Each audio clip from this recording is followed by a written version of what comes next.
because we won't sit back and let our democracy be taken from us. We're going to speak up while we can. History will judge those who are silent in this moment. And we're going to speak up today. We're going to stand up for our democracy.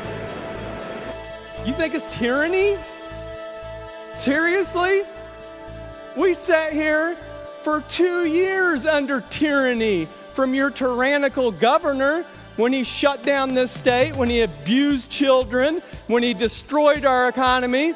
You sat here for 2 years under that tyranny. You didn't say a peep. You hid under your desk. So don't talk to me about tyranny or fighting tyranny. Some of the action from the Illinois General Assembly yesterday as day 2's in the books. We got day 3 today, but the Senate's already canceled.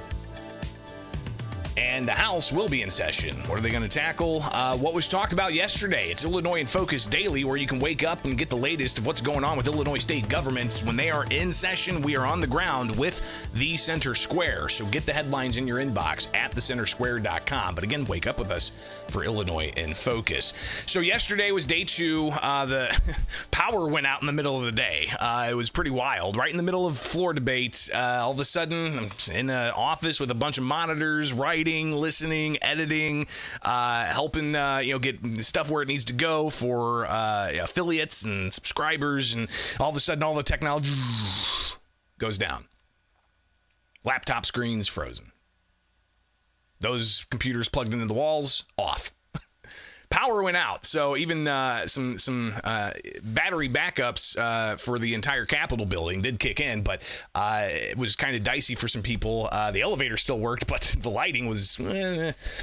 So that lasted for about 30 minutes, kind of threw a wrench into things for a bit, delayed some of the activity, but they're in full swing to a certain degree, right? And what we've seen so far this week is conversations and caucus meetings, and we don't get access to those caucus meetings. We can only get reports out about what's going on, but Democrats are, it's speculated, are haggling about the transit cliff and what kind of tax increase there should be.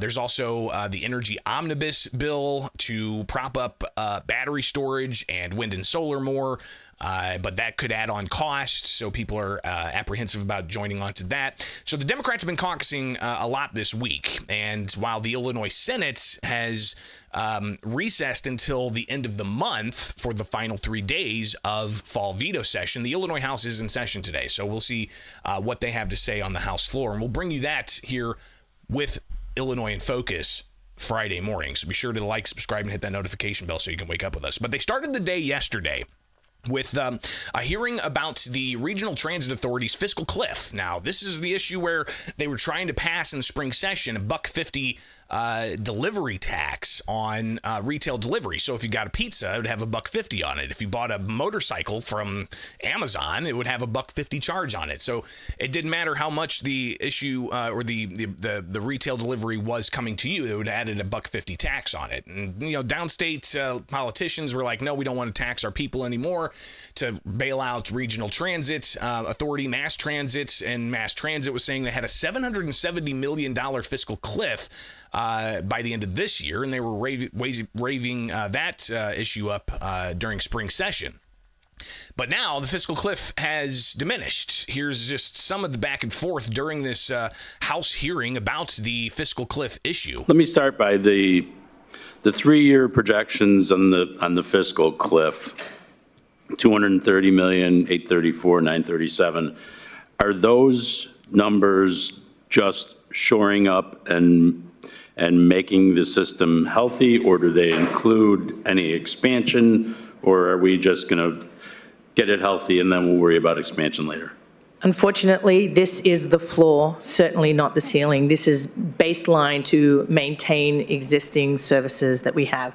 This is not the scenario that anybody wants to be talking about, but it is the floor. So they've modified the fiscal cliff, and a lot of that was COVID dollars that are expiring. or have expired, and by the end of the year, they're going to have that tens of millions and hundreds of millions of dollars.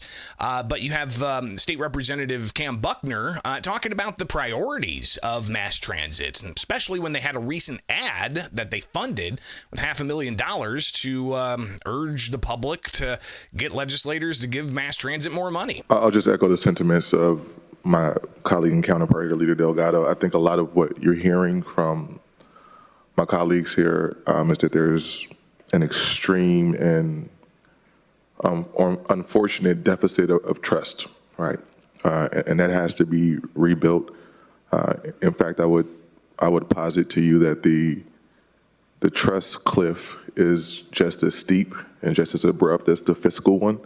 And so no matter what happens as we attempt to move this engagement forward, I would hope that we can have those honest conversations. Buckner went on to talk about just the overall issue of mass transit and where we go from here.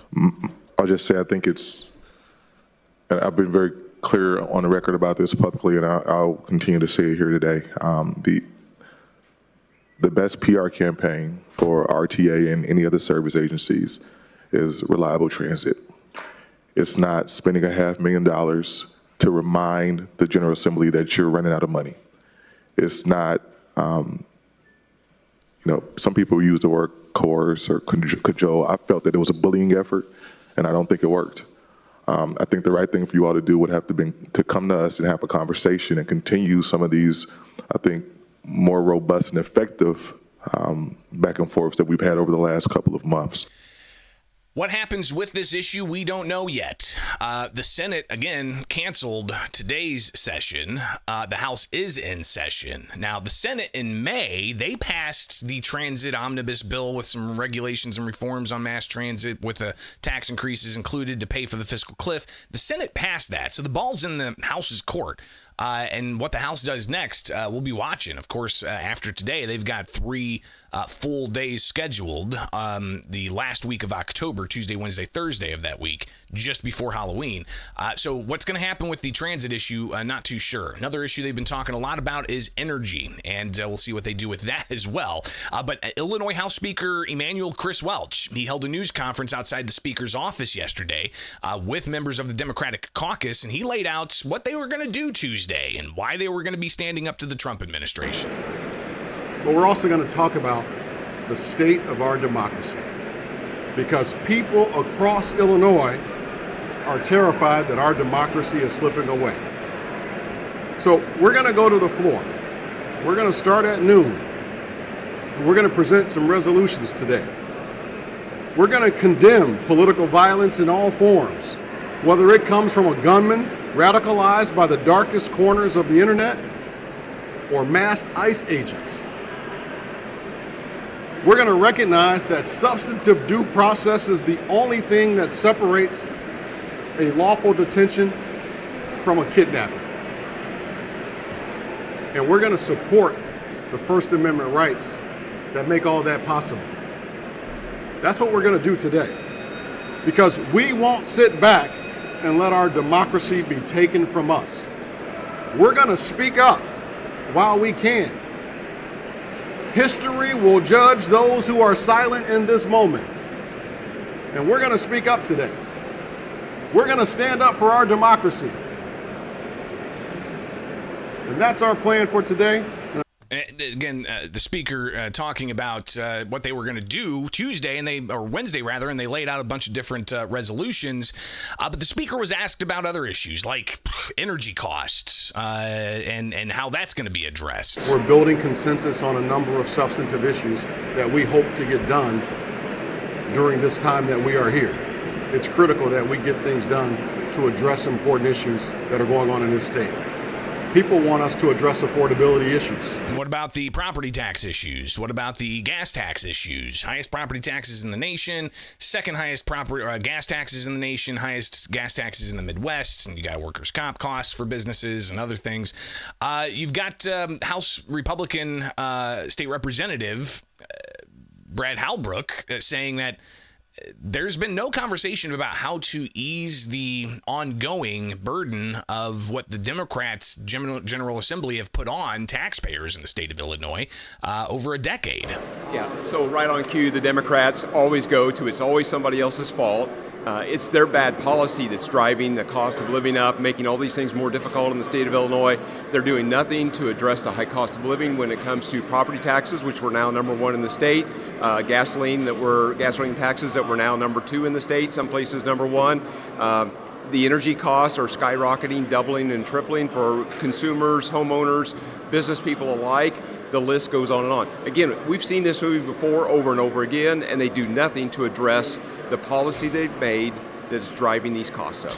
Now, Welch talked a little bit about energy and what he hopes to get accomplished with an omnibus bill, and he says it's about addressing high costs. Transit, keeping trains running on time, buses running on time, the ability for people to get to and from work is a very important issue that we're hard at work on. And we're hoping to get something done on that. Bringing down the costs of utility bills that are scary right now.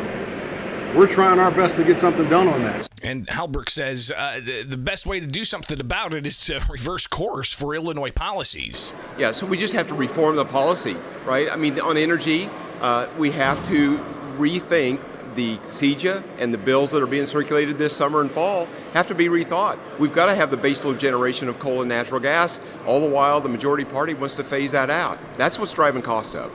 So that was all before going into session where they had debate about resolutions, not bills. Nothing passed yesterday to reform the state's energy policies. Nothing passed yesterday to address the transit fiscal cliff. Here is what passed yesterday. You did have a House bill pass both chambers about weight limit exemptions on highways. We'll have to delve into that bill.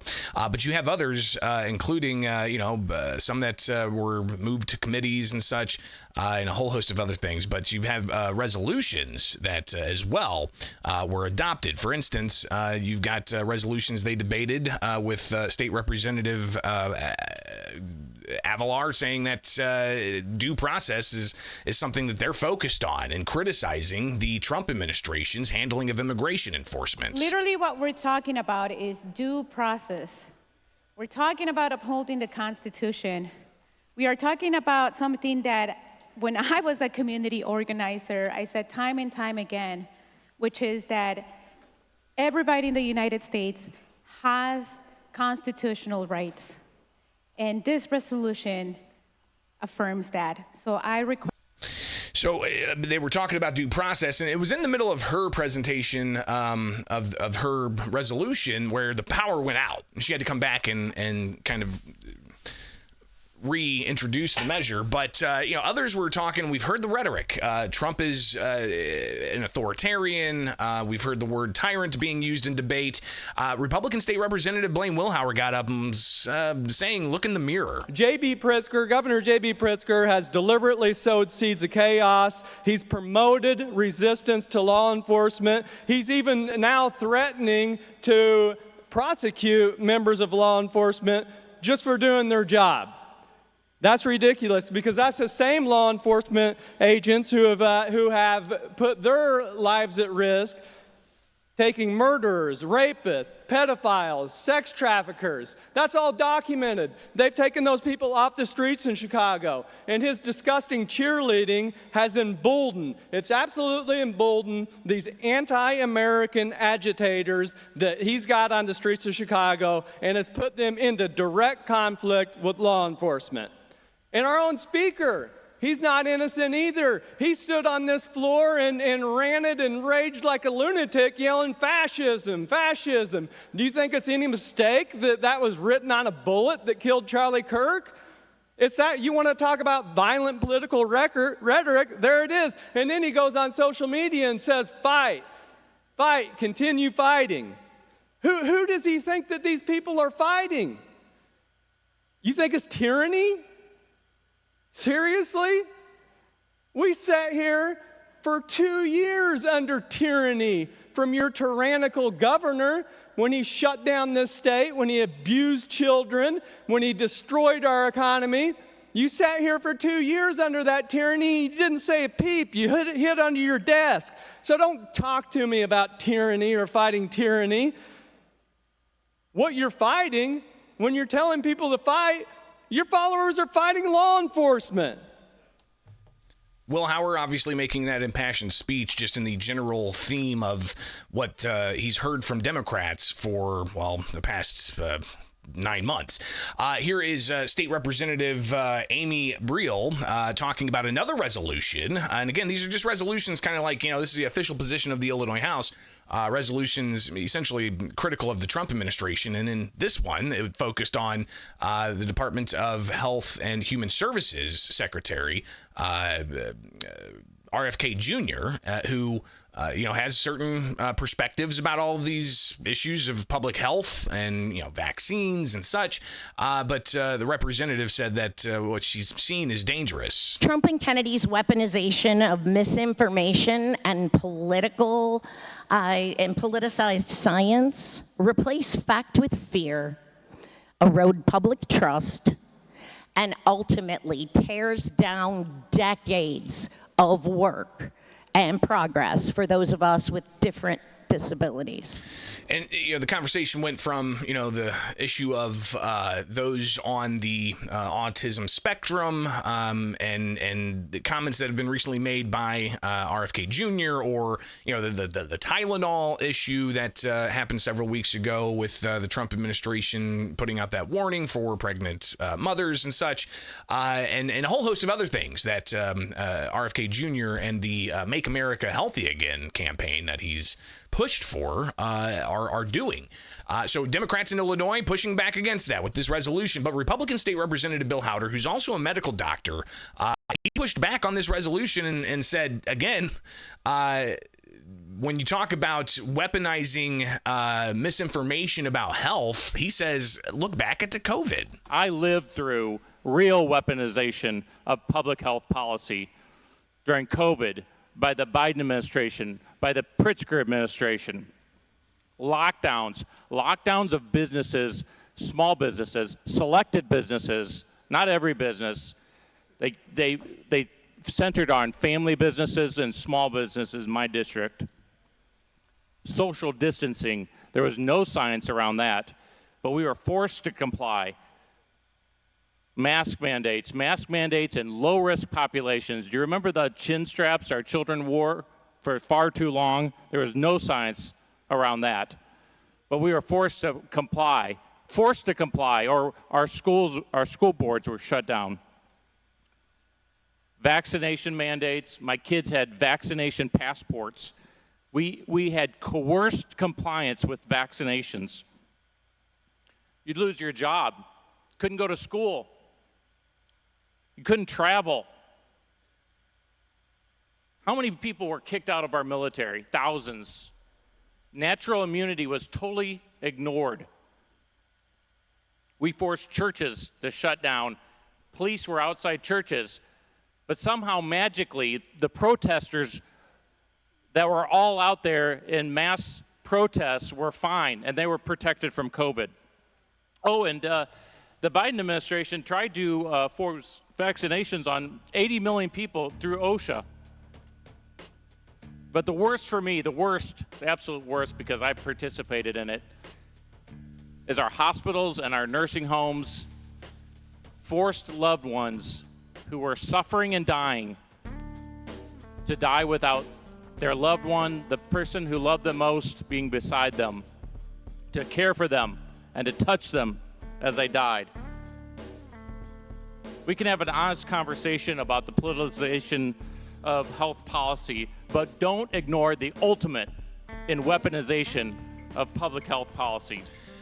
So that's just some of the debate yesterday. A lot more coming up. They got day 2 in the books. Now day 3. House is in. The Senate canceled. We'll be on the ground, and we'll be back with you tomorrow here with Illinois in Focus Daily. I'm Greg Bishop. Wake up with us each and every weekday morning for more from the Center Square.